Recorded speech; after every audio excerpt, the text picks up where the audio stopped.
চিকন স্বাস্থ্য মোটা করার জন্য এবং শারীরিক দুর্বলতা দূর করার জন্য হাদিসে বর্ণিত দুইটা খাদ্য যদি আপনি একসাথে খেতে পারেন, নবীজির ভাষা অনুযায়ী অল্প দিনের মধ্যেই আপনার শারীরিক দুর্বলতাও দূর হবে, এমনকি আপনি একজন আকর্ষণীয় স্বাস্থ্যের অধিকারী হবেন ইনশাআল্লাহ।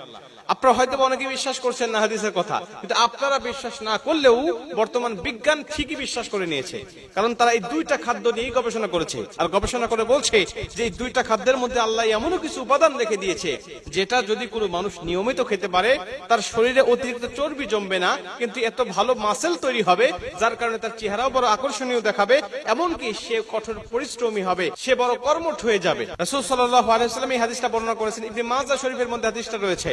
আম্মা জান আয়েশা রাদিয়াল্লাহু তাআলা আনহা বলেন, ইবনে মাজাহ শরীফের 3324 এবং 3325 দুইটা হাদিসের মধ্যে পরপর আসছে, এবং আরো অনেক হাদিসের মধ্যে রয়েছে এই দুইটা খাদ্যের কথা, কিন্তু পরপর নবীজি এই হাদিসের মধ্যে দুইটা হাদিসে একই কথা বলছে।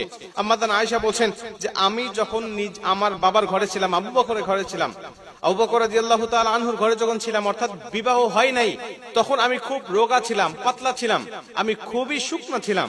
আমার মা বিভিন্ন চিকিৎসকের কাছে আমাকে নিয়ে গিয়েছে আমার স্বাস্থ্য একটু ভালো করার জন্য, কিন্তু আমার স্বাস্থ্যের কোনো উন্নতি হয় নাই।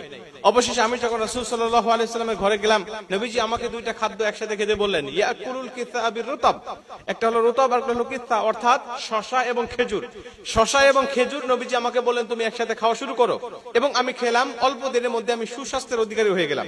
এই দুইটা খাদ্যের মধ্যে কি আছে? বর্তমান বিজ্ঞান বলছে যে শসার মধ্যে রয়েছে অ্যান্টিঅক্সিডেন্ট, যেটা আমরা সবাই জানি, যেটা মানুষের শরীরের জন্য অনেক বেশি উপকারী এবং দরকারি। এবং খেজুরের মধ্যে কি রয়েছে এটা তার বলার অপেক্ষা রাখে না। সাহাবা একরামরা খেজুর খেয়ে দিনের পর দিন তারা যুদ্ধ করেছে, দিনের পর দিন তারা বাড়িতে খাবার নাই, চুলায় আগুন জ্বলে না, 5 দিন 7 দিন পর্যন্ত কোনো চুলায় কোনো আগুন নাই। তারা কি খাবে, কিভাবে জীবন যাপন করবে? তাদের যুদ্ধ করতে হবে, পরীক্ষা খনন করতে হবে, খন্দকের যুদ্ধে খননের কাজ করতে হবে। আপনারা তো জানেন কত পরিশ্রমের কাজ। সাহাবা একরামরা 2টা খেজুর খেয়ে, 4টা 5টা খেজুর খেয়ে খেয়ে তারা দিনের পর দিন তারা কাজ করেছে। এর কারণ কি?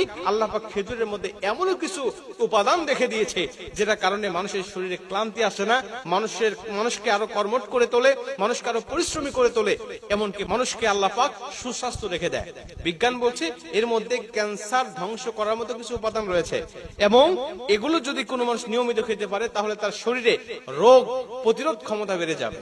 তাহলে আমরা এই খাবারগুলো যদি খেতে পারি, একদিক থেকে আমি একটা সুস্বাস্থ্য পাচ্ছি, অন্যদিক থেকে কিন্তু একটা সুন্নতের আমল হয়ে যাচ্ছে। রাসূল সাল্লাল্লাহু আলাইহি ওয়াসাল্লাম কিছু খাবার পছন্দ করতেন যেগুলো তার সুন্নতি তালিকায় রয়েছে, যেগুলো আমরা খাইলে আমাদের সুন্নত আদায় হয়ে যাবে।